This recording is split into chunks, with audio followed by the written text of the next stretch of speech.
Hey everybody, today I'm taking a look at Trekking Through History, which is a 2 to 4 player set collection game that takes 30 to 60 minutes to play. Now before I get started on my review of Trekking Through History, I want to give a shout out to the show sponsor KIENDA.co.uk, who are my go-to online retailer when it comes to purchasing board games here in the UK, and if you use my link in the show notes or the QR code, then you can get 5% off your first order. Okay, so Trekking Through History is going to look like this when it's set up, where you have the mat here, which is basically a placeholder for these cards that you will be drafting. They come in 3 different eras. You've got the Age 1, Age 2 and Age 3 cards, each representing a round of the game. So you have 3 rounds here. The player with the most points at the end of those 3 rounds will be the victor. You have the points track, you have these Visit Your Ancestor cards, which are kind of like a wild card that you can use, and you have all your different components or your experiences that you are going to be collecting, as well as these time crystals. And you have this clock here, which represents how much time you've taken each round. Each round will be timed by the fact that when every player gets back round past the starting point, that will trigger the next phase, basically. You've also got some additional components, such as these itinerary cards. Now, at the start of each game, you'll be given 4 of these. And each round, you'll select one of those 4, meaning that you'll have 1 left over that won't be used. Now, mechanically, the game is very simple. All you'll be doing is drafting a card from here on each of your turns. And the idea of what you're trying to achieve here is that you're trying to fill up your itinerary board with these different experiences, which are these different kind of symbols here. So you can see that you've got like the heads here, these kind of coins, you've got these scrolls, you've got the light bulbs, and you have this kind of nature symbol as well.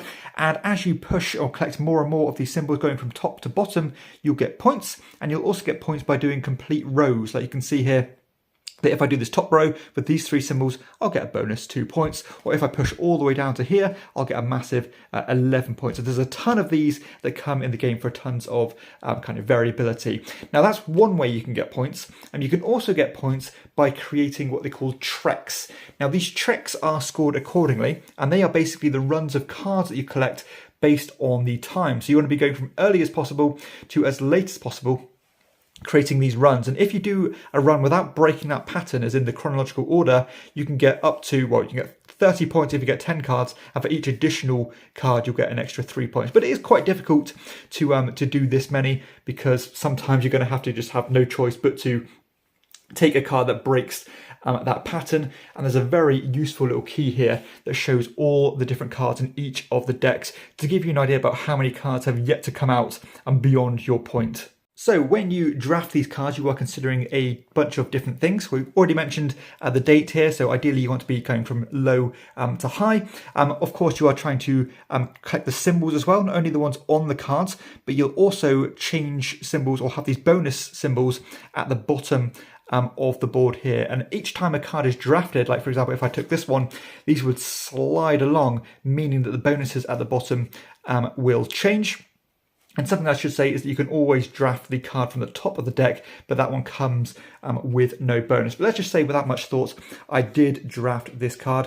If you remember, I took it from this slot, so therefore I would get a scroll, and I would get another scroll. So therefore I'll take those scroll ones from the pot there and put them on my little itinerary board, like so, again from top to bottom. Now, another important piece of information on the cards here is this time symbol, and that is going to show how many spots around this board you are going to move. So that was a 3-time card, therefore I'd move 3 slots. Now you might have seen this mechanism before, where as long as you are the player furthest behind, you are going to keep taking turns. So it would be the blue player's turn now, therefore they would take their cards. So let's just say they took this 1 card here, and they'd move 1 spot. But because they're furthest behind again, they can take another card. So you can actually string several turns together if you manage your time accordingly. You'll also have another go if you end up on the same slot, but on top of the other player. So again, lots of potential to get multiple turns in a row, and you have to weigh up how long are you going to sacrifice before you get another go based on the cards you draft. Now there's another little rule here that I'm a big fan of, that if you end up, when you take all your turns, you end up exactly on this punctuality spot, but without any overspill, then you'll get 3 bonus points. Now, there's another small mechanism in the game where you can use these time crystals, and these time crystals will kind of shave 1 time off the cards that you draft. So, if I did draft this card last round, I could choose to cash in one of these time crystals to make this a 2-time card rather than a 3-time card. And you can do that multiple times, so as long as you don't go below 1. So just to give you an example about how the Trek runs refresh, so you can see here that I've collected these cards here, my most latest one being 1829. Because none of these cards here are after 1829, they're all before, and I'd have no choice but to draft one of these, but because it will be before this date, I'd have to flip these over, which would be an endgame scoring basically run of cards when it comes to these here. So all these points here are scored at the end of the game, and then I'd have to start a new run based on the new card or the latest card that I've drafted. Now, something that you can do though is that you can go to these ancestor cards here. Now, these will always cost you 3 time, and you will get a wild experience token. So these ones here can be any, and they don't count as any date, and they basically just continue your run, creating a new card in the Trek. But they only get 1 there. And there are a limited amount in the deck there. So again, a nice way to kind of buy yourself some time, where if there's no card you really want there, you can extend your run without having to break it, and hopefully there'll be something there on your next turn. And that's pretty much all the mechanisms of the game. Again, once everybody has got all the way around to here, you will wipe all these cards off, you'll get the new decks out, or the next round's deck out, and continue accordingly. And at the end of the game, you'll count up all the points you've got during the game based on your itinerary cards. You get a point left for every time crystal you have remaining, and then you'll count the points of every trek that you've done throughout the game. Okay, so let's share some thoughts on trekking through history. Now, this game has a lovely bunch of mechanisms that have been patched together almost seamlessly. I'm a big fan of time tracks in general. It's one of my favourite mechanisms, actually. A lot of my favourite games have this, and I love this extra twist of if you land exactly on this punctuality mark, you get rewarded. That's a really nice touch, and little things like that take games above and beyond, the basic stuff.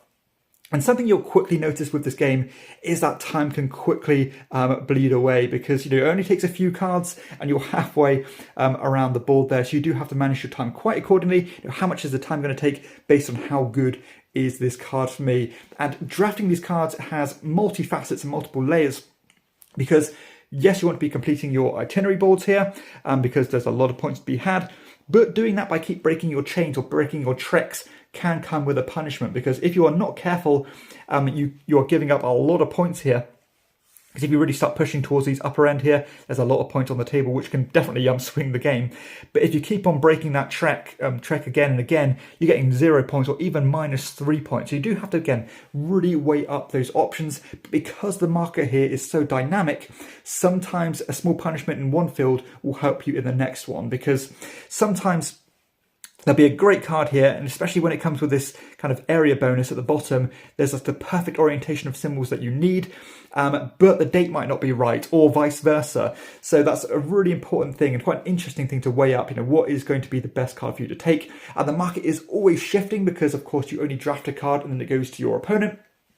And if you have a perfect orientation here that you want, but it's not your turn, you're hoping that somebody drafts a card from this side, so that when the cards refresh, your little bunch of symbols here have not been modified by the cards sliding down. So again, very simple set collection, just getting the symbols, almost always, of course, factoring in the time it's going to take, as well as the dates. But all of this together actually creates quite a few conundrums, and more than I was anticipating, to be honest.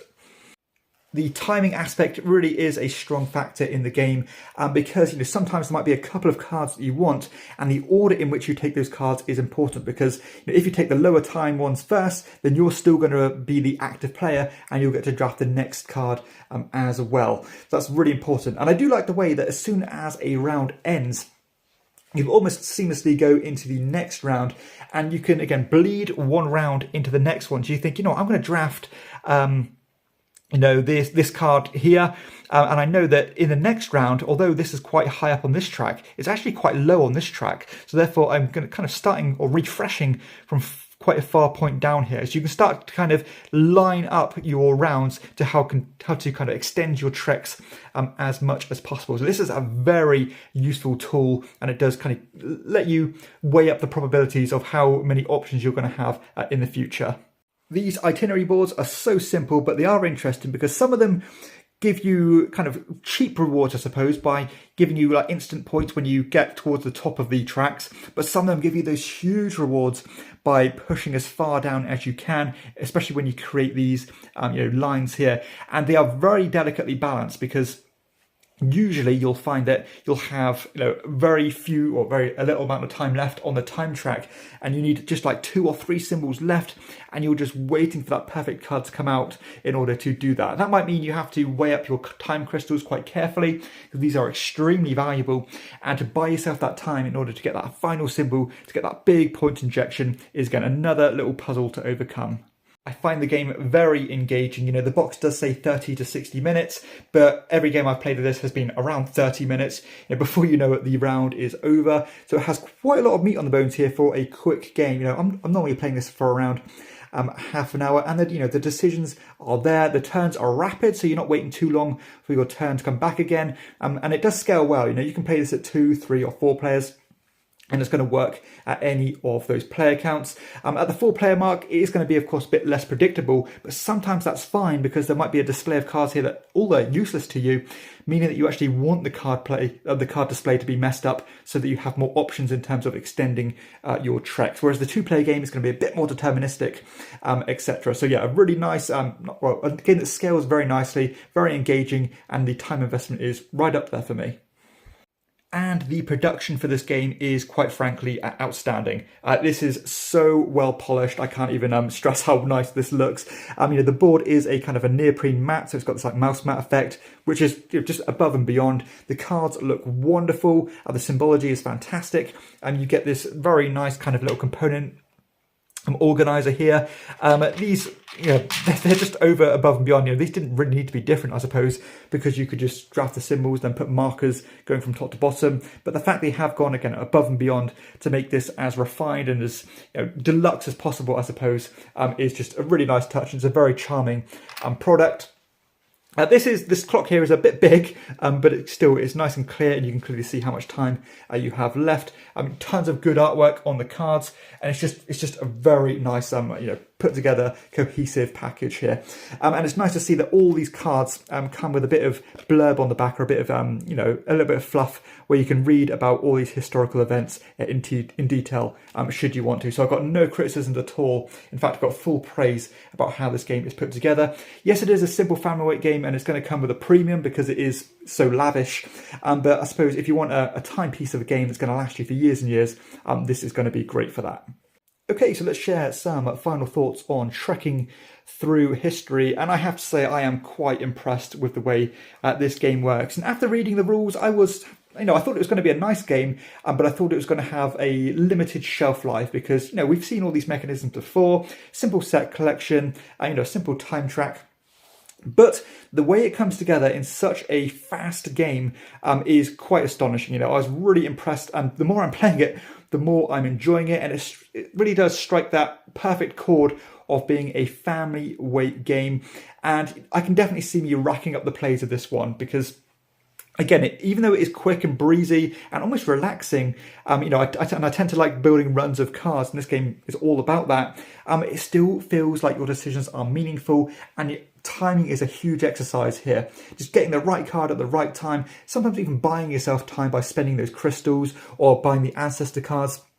All these micro decisions are going to be, are going to determine the victor. And I like the balance between the two. You can really focus on your itinerary boards and get loads of points there. You can maybe neglect this a little bit and really focus on building those runs of cards, or you can do that perfect blend between the two, because both are more than viable options, and I've seen both be, both determine the victor. This is really puzzly, and that little touch of getting the punctuality reward is fantastic. And I don't really have much negative to say about this before. Again, I can really see me playing this in years to come and introducing this to new gamers. And again, if you're looking for a family weight game that uses cards and has some interesting mechanisms, but without being overwhelming, then this is a fantastic option. I am really impressed, and it's going to get a chairman's commendation for sure. So that is trekking through history, more than pleasant surprise for me.